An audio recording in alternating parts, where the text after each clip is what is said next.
Assalamualaikum warahmatullahi wabarakatuh. Yang terhormat Bapak Fathur Rahman, SDM, MSc, CAD, CAAT, selaku dosen pengampu mata kuliah Akuntansi Manajemen. Di sini saya akan menjelaskan tentang perbandingan dan perbedaan sistem akuntansi pertanggungjawaban berdasarkan fungsi, aktivitas, dan strategi. Sebelumnya, perkenalkan nama saya Dina Rohmadani, NIM 20112000238. Yang pertama, pengertian akuntansi pertanggungjawaban. Menurut Hansen Mowen, akuntansi pertanggungjawaban adalah sistem yang mengukur berbagai hasil yang dicapai oleh setiap pusat pertanggungjawaban menurut informasi yang dibutuhkan oleh para manajer untuk mengoperasikan pusat pertanggungjawaban mereka. Sedangkan menurut L.M. Samrin, akuntansi pertanggungjawaban merupakan suatu sistem akuntansi yang digunakan untuk mengukur kinerja setiap pusat pertanggungjawaban sesuai dengan informasi yang dibutuhkan manajer untuk mengoperasikan pusat pertanggungjawaban mereka sebagai bagian dari sistem pengendalian manajemen. Dari dua pengertian tersebut dapat diambil kesimpulan yaitu akuntansi pertanggungjawaban adalah suatu sistem yang digunakan untuk mengevaluasi kinerja para manajer yang didasarkan atas aktivitas bawah supervisi manajer yang berbeda. Sistem akuntansi manajemen memegang peran yang penting dalam mengukur tindakan dan hasil serta dalam mendefinisikan penghargaan yang akan diterima oleh individu. Peran ini disebut sebagai akuntansi pertanggungjawaban dan merupakan alat fundamental dari pengendalian manajerial.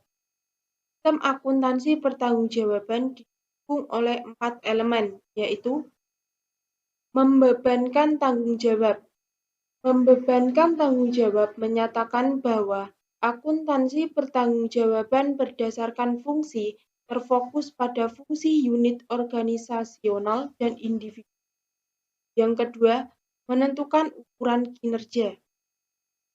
Ukuran kinerja harus diidentifikasi dan standar dibuat untuk menjadi kriteria pengukuran kinerja.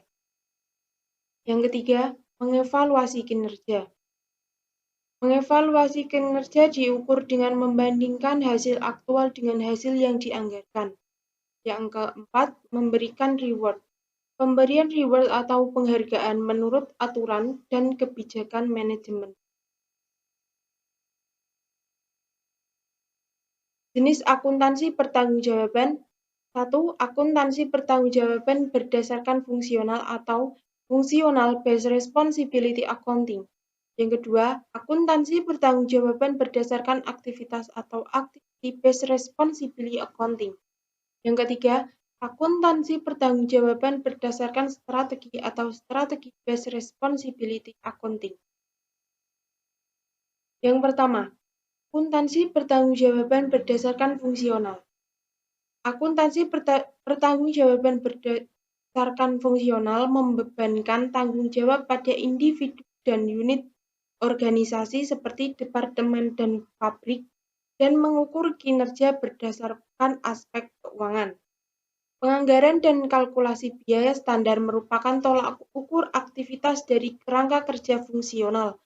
Sistem reward dirancang untuk mendorong setiap individu agar mengelola biaya, yaitu untuk mencapai atau membuatnya di bawah standar yang dianggarkan.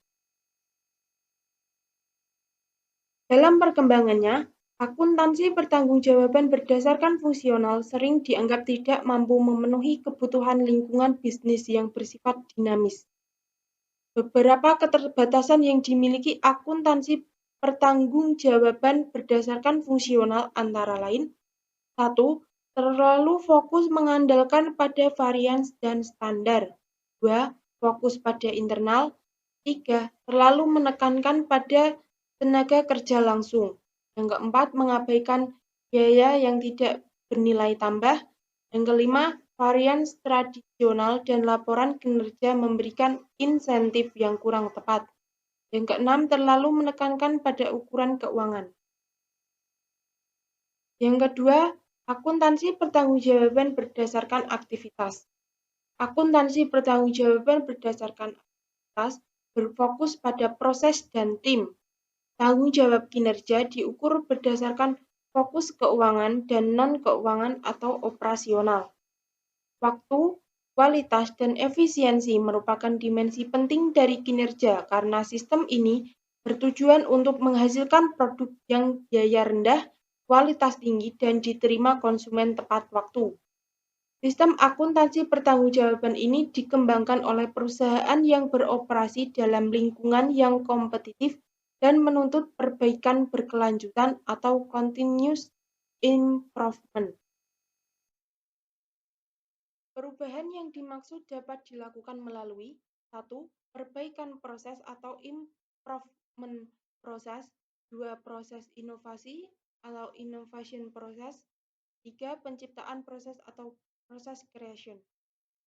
Karena berbagai perubahan proses tersebut memerlukan aktivitas tim, maka reward berdasarkan tim lebih sesuai digunakan daripada reward individu. Yang ketiga yaitu akuntansi pertanggungjawaban berdasarkan strategi. Kelemahan utama dari perbaikan berkelanjutan adalah tidak mampu untuk menyesuaikan dengan misi dan strategi organisasi secara keseluruhan. Oleh karenanya, diperlukan perbaikan berkelanjutan yang terarah.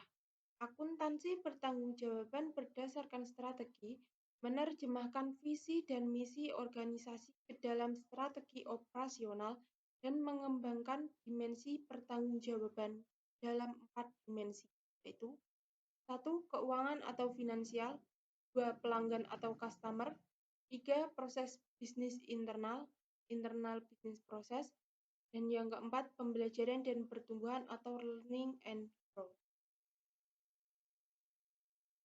Ukuran kinerja dirancang agar dapat mengkomunikasikan strategi bisnis dan membantu menyelaraskan tujuan individu dan organisasi. Ukuran yang dipilih harus menyeimbangkan antara ukuran memimpin dan dipimpin, objektivitas dan subjektif, keuangan dan non-keuangan, dan internal dan eksternal. Reward untuk individu diberikan berdasarkan ukuran kinerja multidimensi. Berikut ini perbandingan dan perbedaan sistem akuntansi pertanggungjawaban.